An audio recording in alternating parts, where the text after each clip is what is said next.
ಶಿವ ಕೇಸ್ನಲ್ಲಿ ಭೈರತಿ ಬಸವರಾಜ್ ಬಂಧಿಸುವಂತೆ ಆಗ್ರಹ ಜೋರಾಗಿದೆ. ಕೆಪಿಸಿಸಿ ಪ್ರಧಾನ ಕಾರ್ಯದರ್ಶಿ ಮೋಹನ್ ನೇತೃತ್ವದಲ್ಲಿ ಪ್ರತಿಭಟನೆ ಆಗಿದೆ. ಕೆಆರ್ಪುರಂ ಬಿಬಿಎಂಪಿ ಕಚೇರಿಯ ಎದುರು ಪ್ರತಿಭಟಿಸಿ ತನಿಖೆಗೆ ಒತ್ತಾಯ ಮಾಡಿದ್ದಾರೆ. ಶಾಸಕ ಭೈರತಿ ಬಸವರಾಜ್ ವಿರುದ್ಧ ಎಸ್ಐಟಿ ತನಿಖೆ ಆಗಲಿ ಅಂತ ಆಗ್ರಹಿಸಿದ್ದಾರೆ. ಇಲ್ಲವಾದಲ್ಲಿ ಉಗ್ರ ಹೋರಾಟದ ಎಚ್ಚರಿಕೆಯನ್ನ ಪ್ರತಿಭಟನಾಕಾರರು ಕೊಟ್ಟಿದ್ದಾರೆ. ಮಾಜಿ ಶಾಸಕ ನಾರಾಯಣಸ್ವಾಮಿ ಸೇರಿದಂತೆ ಅನೇಕರು ಈ ಪ್ರತಿಭಟನೆಯಲ್ಲಿ ಭಾಗಿಯಾಗಿದ್ದರು. ಭೈರತಿ ಬಸವರಾಜ್ ಇವರನ್ನು ಬಂಧಿಸಬೇಕು, ವಿಚಾರಣೆ ಮಾಡಬೇಕು ಅಂತ ಕೇಳ್ಕೊಂಡಿದ್ದಾರೆ. ಅದು ಪ್ರೊಸೀಜರ್ ಅಂತ ಇರುತ್ತೆ, ಪ್ರೊಸೀಜರ್ ಫಾಲೋ ಮಾಡ್ತಾ ಇದ್ದಾರೆ ಪೊಲೀಸರು. ಈಚೆಗೆ ಭೈರತಿ ಬಸವರಾಜ್ ಅವರನ್ನ ಕರೆಸಿದ್ರು, ಠಾಣೆಗೆ ನೋಟಿಸನ್ನು ಕೊಟ್ಟಿದ್ರು. ನೋಟಿಸ್ನ ನಂತರ ಕರೆಸಿದ್ರು, ವಿಚಾರಣೆ ಆಯಿತು. ಒಂದು ವೇಳೆ ಬಂಧನ ಅಗತ್ಯ ಇದೆ ಅಂತ ಪೊಲೀಸರಿಗೆ ಅನ್ಸಿದ್ರೆ ಪೊಲೀಸರು ಬಂಧಿಸ್ತಾರೆ. ಆದರೆ ಇಲ್ಲಿ ಪ್ರತಿಭಟನಾಕಾರರು ಬಂಧಿಸಲೇಬೇಕು. ಜೊತೆಗೆ ಕೇವಲ ಪೊಲೀಸ್ ತನಿಖೆ ಸಾಲೋದಿಲ್ಲ, ಪೊಲೀಸರೇ ಇದರಲ್ಲಿ ಭಾಗಿಯಾಗಿದ್ದಾರೆ. ಎಸ್ಐಟಿ ತನಿಖೆ ಮಾಡಬೇಕು, ನಿಷ್ಪಕ್ಷಪಾತ ನ್ಯಾಯಸಮ್ಮತ ತನಿಖೆ ಆಗಬೇಕು ಅಂತ ಕೇಳ್ಕೊಂಡಿದ್ದಾರೆ.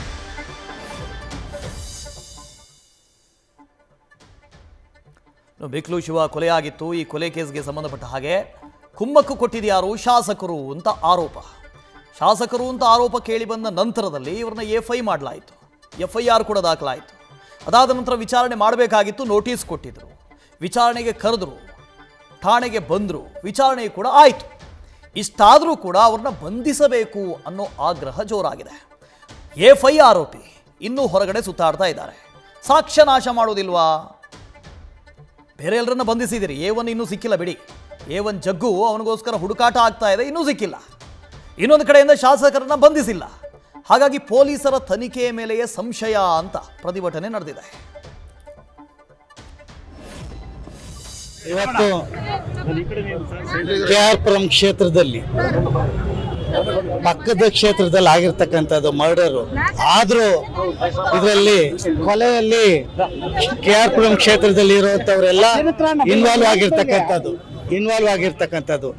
ಅದರಲ್ಲೂ A1, A2, A3, A4, A5 ಬಂದ್ಬಿಟ್ಟು ಭೈರತಿ ಬಸವರಾಜು MLA ಅವರು, ಈ ಕ್ಷೇತ್ರದ MLA ಅವರು ಇವತ್ತಿನ ದಿವಸ ಒಬ್ಬ ಆರೋಪಿಯಾಗಿ ಇವತ್ತು A5 ಆಗಿದ್ದಾರೆ.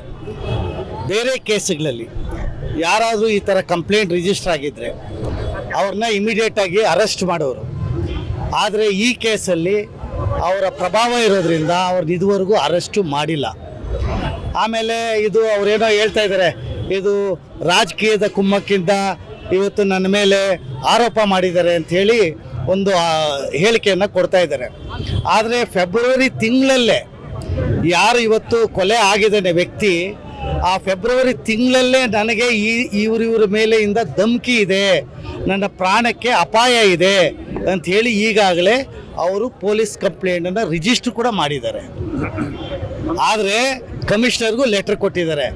ಆದರೆ ಇವ್ರ ಪ್ರಭಾವ ಎಷ್ಟಿತ್ತು ಅಂತ ಹೇಳಿದ್ರೆ ಅವ್ರ ಮೇಲೆ FIRನ ರಿಜಿಸ್ಟ್ರೇ ಮಾಡಿಲ್ಲ. ಇದು ಒಂದು ಸಾಂಪಲ್ ಕೇಸ್ ಆಗಿರ್ತಕ್ಕಂಥದ್ದು. ಇದು ಅವರಿದ್ದಂಥ ಸಂದರ್ಭದಲ್ಲಿ ಹಿಂದೆ ಸುಮಾರು ಸದಾನಂದ ಗೌಡರು ಯಾರು ಇಲ್ಲಿ ಕೇಂದ್ರ ಮಂತ್ರಿಗಳಾಗಿದ್ದಂಥವರು, ಇಲ್ಲಿ ಲೋಕಸಭಾ ಅಭ್ಯರ್ಥಿ ಆಗಿದ್ದಂಥವರೇ ಒಂದು ಸತಿ ಆರೋಪವನ್ನು ಮಾಡಿದ್ರು. 100ಕ್ಕೂ ಹೆಚ್ಚು ಕೊಲೆಗಳು ಕೆಆರ್ಪುರಂ ಕ್ಷೇತ್ರದಲ್ಲಿ ಆಗಿದೆ, ಇಲ್ಲಿ ಹೆಚ್ಚು ರೌಡಿಸಮ್ ಇದೆ ಅಂತ ಹೇಳಿ ಒಬ್ಬ ಕೇಂದ್ರ ಸಚಿವರೇ ಆರೋಪ ಮಾಡಿರ್ತಕ್ಕಂಥದ್ದು ಇತಿಹಾಸದಲ್ಲಿ ಇದೆ. ನ್ಯೂಸ್ ಫಸ್ಟ್ ನಿರ್ಭೀತಿಯಿಂದ ನಿಮ್ಮ ಪರವಾಗಿ.